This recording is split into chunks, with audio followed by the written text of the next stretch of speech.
I'll go on YouTube, there another reaction, you know.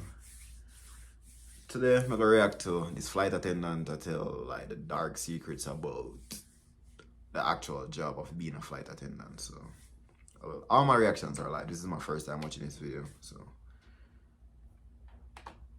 let's see. I've been a flight attendant for 6 years.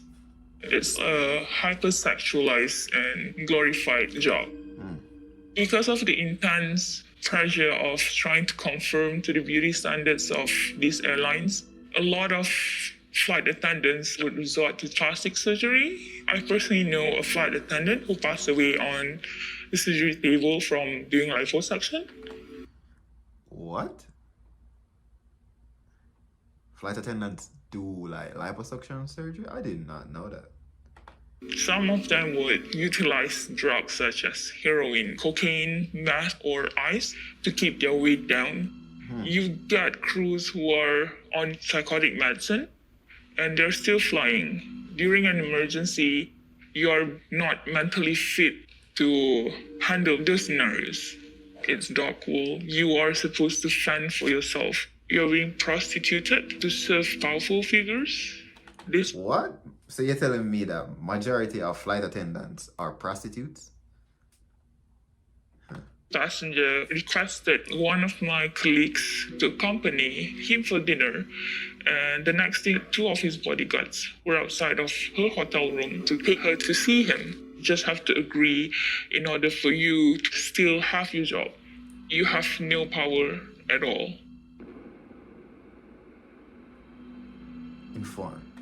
So you're telling me that majority of these like flight attendants that I be seeing when I'm taking like the airplane to go somewhere, like majority of these flight attendants are prostitutes?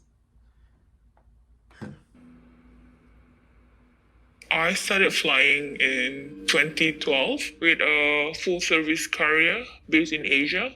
I wanted to be a flight attendant because I thought it would be great to have a job that allows you to travel. Like you are literally being paid to go to all these exciting destinations.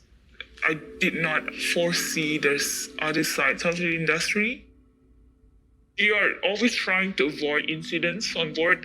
You do have to be aware of how intoxicated your passengers are. On one of the flight, a passenger started masturbating while watching porn. Bro, Eventually, what? he started taking his clothes off and ended up urinating himself. And that's when the crew members decided that they need to restrain him. They did try to clean him up and put his clothes back on, but here This dude start masturbating? What? What? he saw himself. Your seniors would tell you just squeeze a few eye drops into passengers' drink when they become too intoxicated and they refuse to stop drinking. I've seen this happen a few times and the passengers always go to sleep after that. It's actually pretty common to catch people having sex on board. And it's always an awkward conversation when you know that they're definitely having sex and you're there to stop them from doing it. I've caught a couple on the last row having sex. They weren't exactly quiet while doing it. I was stunned at first, so I went and asked them to stop, and they weren't stopping at all. They weren't even embarrassed about being caught doing that. One of the most memorable experiences I had was having a passenger that tried to smuggle guns. The enforcement officer had to come on board and arrested a passenger. He was a gang member from... So wait, so smuggle guns on the plane, right? So don't you have to like go through like the airports and stuff? Or like, how does that work? Like, how do they actually get guns on the plane? Like, I don't know, but... from a neighboring country, and he was on the run. This man tried to smuggle 2 guns. Both of the guns were fully loaded. The gun could actually gone off in the cargo because of the pressure, and everybody was pretty pissed at the realization that this guy is trying to smuggle something that could jeopardize the entire flight. That's not really a penalty for violence against the crew members. Once this passenger was upset that she wasn't seated next to her boyfriend. And when we try to explain that it isn't part of our job to make sure that you get to be seated together, she just went ballistic and she threw hot instant noodles to one of the crew members' face. She was superficially... Bro, what? Like, passenger really do that to like the flight attendant? Like, really?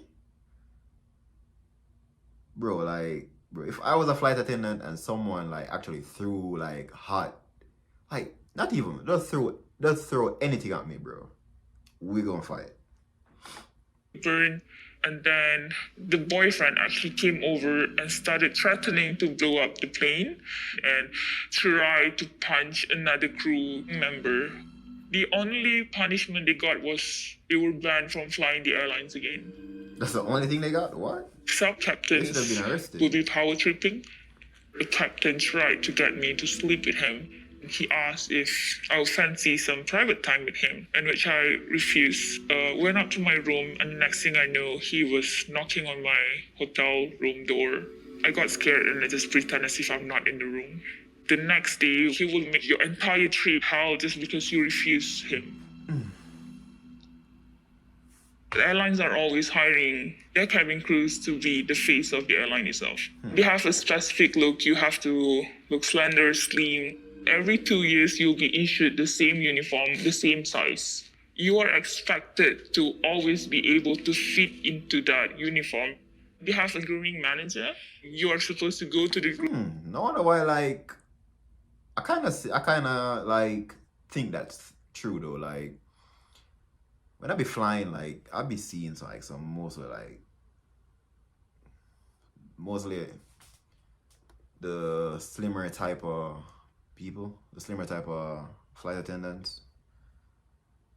So yeah, I believe that's true. grooming manager in your uniform, and they will pick and poke your entire appearances. So if you gain weight or you have any skin issues, you can get grounded from flying because you're not performing to the standards. I did not know that. After 6 months of flying, I had terrible skin issues.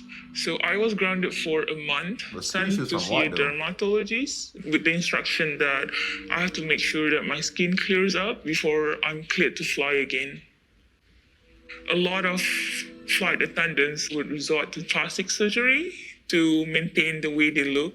Some doing liposuction, facelifting, breast enlargement, or getting their face reconstructed. There is also this procedure that is called fat burning. But I did not like. There's really like that pressure for flight attendants to look beautiful. Like, I did not know this. They would inject this fat burning solution. This solution would pretty much melt your fat away. I've seen a lot of them hospitalized for the wrong fat burning procedures. I personally know a flight attendant who passed away on the surgery table from doing liposuction. It is traumatizing to know that somebody that you have flown with passed away, and the shock usually lasted probably a month or two before everyone would just go back to their normal behavior of trying to look as beautiful as they can because they need to keep the job. I didn't know that. The way I perceive society flight attendant is sometimes abnormal because of the perception that was imposed on me as a flight attendant. After 6 years being in the industry, I was clinically diagnosed with depression, and it's something that I still struggle up till now. I've seen a lot of flight attendants spiral down. There's a lot of suicide in the industry. Being subjected to sexual and physical abuse almost every day kind of like change you as a person as well. if you start young and you're being paid thousands to travel to all these exotic places, it can be something that you look forward to. But at the end of the day, I would say the pay isn't worth all the struggles that I had to endure. Damn. I did not know like flight attendants. I have to have like a certain body type for a certain beauty standard for them to like actually keep their job. But it's a very sad story. But like I don't know if it's true or it's false, you know. But that's it for the reaction today.